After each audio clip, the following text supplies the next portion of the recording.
Oke guys, kali ini kita share info tentang pengalaman saya sendiri pribadi gitu ya, waktu pertama kali beli rumah. Dan ini juga mungkin bisa jadi tambahan informasi bagi teman-teman semua yang pengen beli rumah pertama kali kayak gitu ya. Nah, pengalaman saya ini pengalaman yang kurang enak, teman-teman. Nah, ini bisa jadi pelajaran lah buat teman-teman semua. Oke, teman-teman gini, ya waktu itu kita nikah gitu ya. Terus alhamdulillah punya uang dan pengen beli rumah. Nah, karena itu adalah pertama kali saya beli rumah dan saya nyarinya sendiri, teman-teman ya. Lewat forum-forum ya di Facebook ada grup jual beli rumah gitu ya. Ada yang nawarin gitu ya, terus kita survei. Nah, waktu saya datang itu bener-bener rumahnya bagus. Nah, sesuai dengan kemauan saya nih, kemauan kita gitu ya. Pengen beli rumah yang murah dan bagus. Dan itu bener-bener bagus, guys. Materialnya bagus, bentuknya bagus, dan bahkan apa namanya di kamar mandinya, guys, itu ada bathtub-nya, air hangat, ya ada showernya, WC duduk, ya WC jongkok juga ada di situ, gila. Bagus, guys. Pokoknya rumahnya bagus dan desainnya tuh kayak desain-desain ala-ala Eropa lah kayak gitu. Beda lah sama sekelilingnya itu beda. Kayak gitu. Wih, ini bagus banget nih rumahnya. Kayak gitu ya. Nah, waktu itu saya tertarik beli. Harganya juga 250 juta. Itu termasuk murah, guys. Rumah tipe waktu itu ya beberapa tahun yang lalu itu rumah tipe 39 itu harganya ya sekitar segitu. Dan kalau saya beli beli di perumahan, ya paling dapat rumah standar tipe 39 kayak gitu. Tapi itu dapat rumah yang wow bagus. Bagus banget. Tanahnya itu 112 meter tuh saya ingat banget. Nah, tapi yang nggak saya perhatikan adalah lingkungannya, guys. Rumahnya bagus banget, tapi lingkungannya saya nggak aware waktu itu pertama kali. Dan saya pindah setelah beli saya pindah gitu ya. Dan nggak nyampe 9 bulan saya nggak betah, guys. Nggak nyampe bayi lahir ya. Nggak betah dan saya pindah ya. Menempatin rumah mertua. Habis itu guys ya. Sebelum kita beli rumah yang lain kayak gitu dan itu dijual. Nah, apa sih yang bikin nggak betah? Itu lingkungan, guys. Jadi ini, guys ya, kalau misalnya kalian mau beli rumah pertama kali, yang paling diperhatikan adalah lingkungan dulu, guys. Nah, lingkungan itu mendukung nggak sama kegiatan kalian, mendukung nggak sama pola pikir kalian gitu ya. Nah, kalau itu bertolak belakang banget, itu akan menghambat sekali, guys. Kalian tuh jadi keseharian tuh ngerasa nggak enakan terus. Jadi saat kalian nggak rasa nggak enak, ya psikologisnya jadi terganggu. Nah, psikologis terganggu itu otak kalian jadi nggak jernih, otak nggak jernih, otaknya nggak jernih, tentu aja ya ide-ide nggak akan muncul. Jadi menghambat kesuksesan, guys. Serius, lingkungan tuh menghambat kesuksesan kalian. Kayak gitu ya. Nah, terus habis itu saya belajar. Oh, gitu ya. Ini kalau beli rumah itu harus di lingkungan yang bagus. Nah, saya kasih tips ya atau ciri-ciri eh, rumah saya itu yang lingkungannya nggak bagus. Yang pertama adalah rumah yang lingkungannya itu jalannya tuh sempit.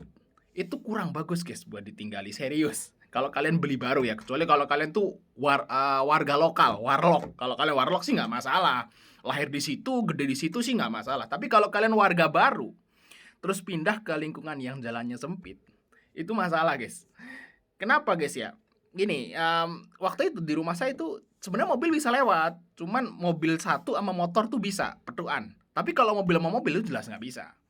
Nah, waktu itu masalahnya ya mobil bisa lewat. Yang jadi masalah adalah karena itu wilayah padat, teman-teman ya. Banyak yang jemur gitu ya. Nah, mobil kalau ada mobil kita harus harus harus nyingkirin tuh nggak enak, guys. Kayak gitu ya, teman-teman. Jadi kalau teman-teman pengen beli rumah, pastikan jalannya tuh lebar dulu. Nah, rumahnya kecil nggak apa-apa, standar nggak masalah. Yang penting lebar jalannya. Itu enak pasti kalau kayak gitu. Nah, kalau masalah rumahnya jelek kan bisa direnov, bisa dibuat lagi kayak gitu. Atau mungkin beli tanah aja deh. Yang penting jalannya tuh jangan yang sempit dan padat kayak gitu, guys. Walaupun rumahnya bagus jangan deh. Oke, terus ciri yang kedua nih, ya. Waktu itu sebenarnya saya udah 2 kali survei. Nggak, saya datang nggak langsung deal ya. Datang dulu, datang liatin mikir, datang lagi, mikir lagi gitu, baru deal kayak gitu.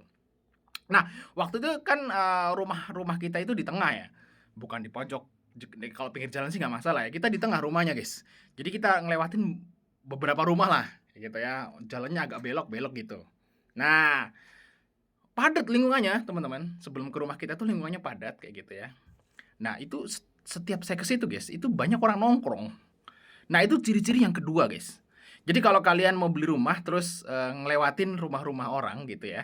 Terus setiap kali kalian lewat tuh orangnya banyak nongkrong, sore, pagi kita ngelewat tuh banyak nongkrong, sore banyak nongkrong, siang juga ada yang nongkrong. Nah, itu udah nggak bagus, guys. Lingkungan yang orang banyak nongkrong tuh biasanya toksik, ya. Nanti ya toksik, ngomongin kayak gitu ya, terus muncul iri dengki, jadi bikin gak enak lagi kayak gitu. Jadi pastikan kalau kalian survei rumah, pastikan tuh nggak ada yang nongkrong. Kalian pagi dateng, ada yang nongkrong nggak? Nah, kalau nggak ada ya bagus. Terus jangan pagi doang, sorenya juga, malam juga cek. Biasanya kalau lingkungan yang bagus dan orang-orang itu orang-orang sibuk ya. Biasa kalau orang-orang sibuk tuh bagus guys lingkungannya guys. Itu nggak ada yang nongkrong guys biasanya. Nah, kalau nggak ada yang nongkrong tuh bagus. Dan saya pindah di rumah yang sekarang nih nggak ada yang nongkrong teman-teman. Dan bagus lingkungannya guys. Enak banget pokoknya nih orangnya orang baik gitu ya. Nggak pernah ngomong-ngomong tuh nggak pernah gitu ya. Dan ya baik, ya bagus lah, bagus banget kalau yang sekarang teman-teman kayak gitu. Itu ya itu cirinya teman-teman. Harus lebar jalannya, terus nggak ada yang nongkrong. Dah, itu aja guys. Kalau kalian orang baru. Nah, kalau kalian misalnya mau lebih detail lagi, tentu aja harus nanya-nanya juga gitu ya. Mungkin di dusun sebelah, gitu, tanya itu lingkungan di dusun itu bagus nggak sih gitu sih kalau mau lebih bagus lagi. Nah, gimana teman-teman ya? Apakah kalian tertarik buat beli rumah?